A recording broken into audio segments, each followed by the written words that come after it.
Okay guys, if you wanted to do a Farberware coffee pot like this,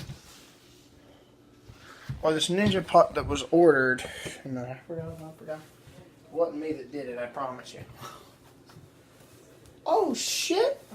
I better bring this back over across the room with this phone. I forgot I had it in my pocket. But anyway, that real soon.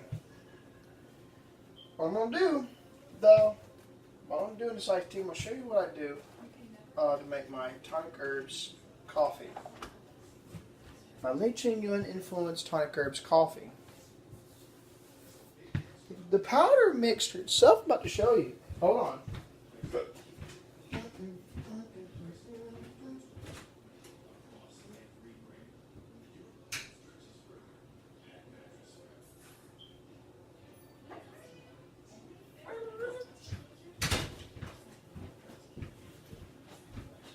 Okay, this is a mixture, equal part of one part each of Shou, Ginseng, Reishi mushroom,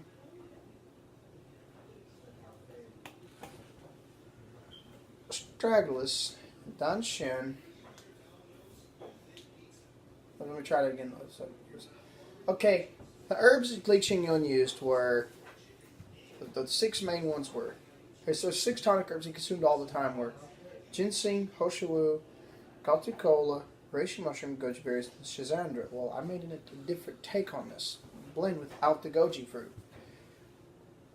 To infuse in my coffee, to have a little of every day. Similar approach that he did, but here it is. It's 1 part each, Ginseng, Shou, Reishi mushroom, Astragalus, and Ginseng. Now it's got a half. Now it's got one half part each. Gotu Kola, Schizandra, milk thistle, nettle seed, and milk thistle.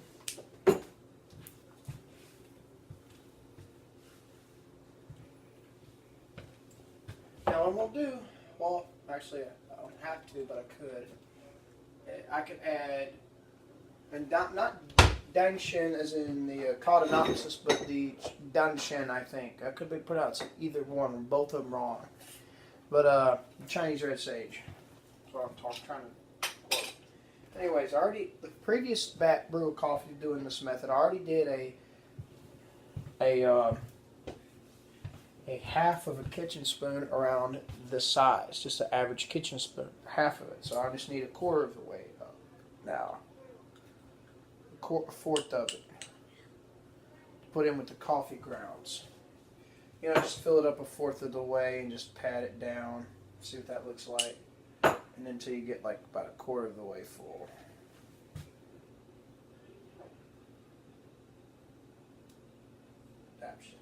And you just fill it a fourth of the way up or whatever, and just add that to your grounds, to the top of your grounds. Add a pinch of licorice root powder so it'll infuse with it to harmonize everything as it brews into coffee. Now, it will affect the taste a little bit, but it's not drastic. And it's not bad, believe it or not. It's not bad like somebody would think. I put it on rich brew because the classic brew button is dead. Power surge we get in this area. But this is how you would do it here. And then by the time this filter mechanism fills up, then you would change it and start over at the very first 2 to 2.5 scoops of coffee in there. I just did two scoops, level. I'd start with this kitchen spoon being half full of that powdered mix. Now if I want to,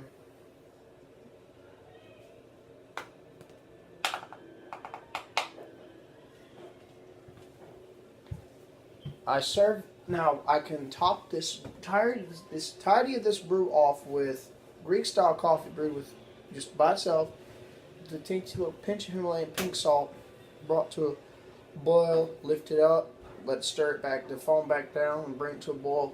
Do like that. bring to a boil and do like that about 3 or 4 more times, like I did in my espresso substitute how-to videos. And top use that. One of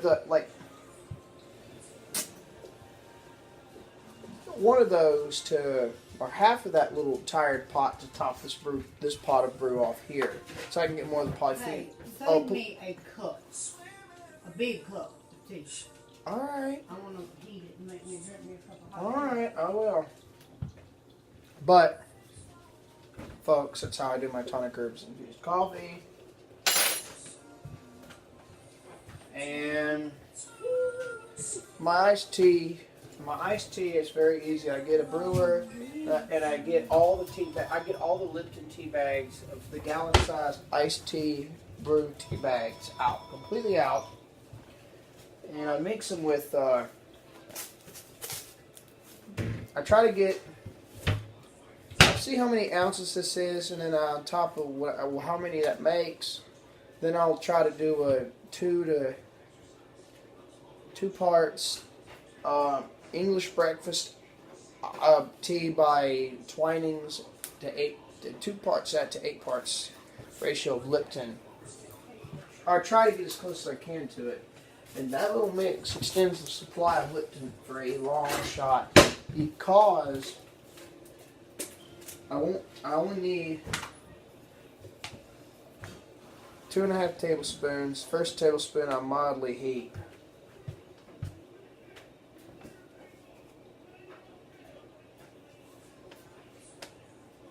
I'll level the second one and I do a half.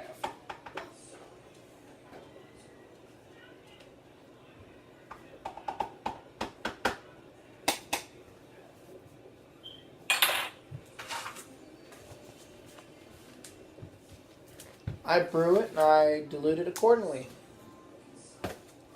Now if I wanted to make a little bit stronger and add the adaptogen to it, I can use a little dinostemid tea and add to it about a teaspoon or 2. Then I could do like this 2 times and add on black tea on that and add a pinch of licorice root and a few pinches of nettle seed. And brew that together. Adaptogen, renoprotective possibly, and very potent antioxidant through the brew. If I wanted to add any other kind of antioxidant compound, I can add another. If I wanted to go that far with it, I could add a couple teaspoons of the green tea, straight out of China, or matcha.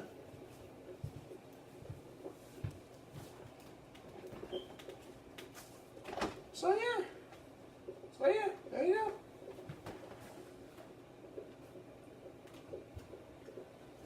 And I just do it like that.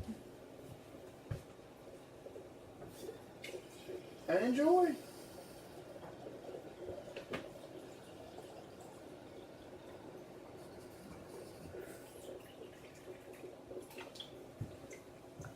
Bon appetit.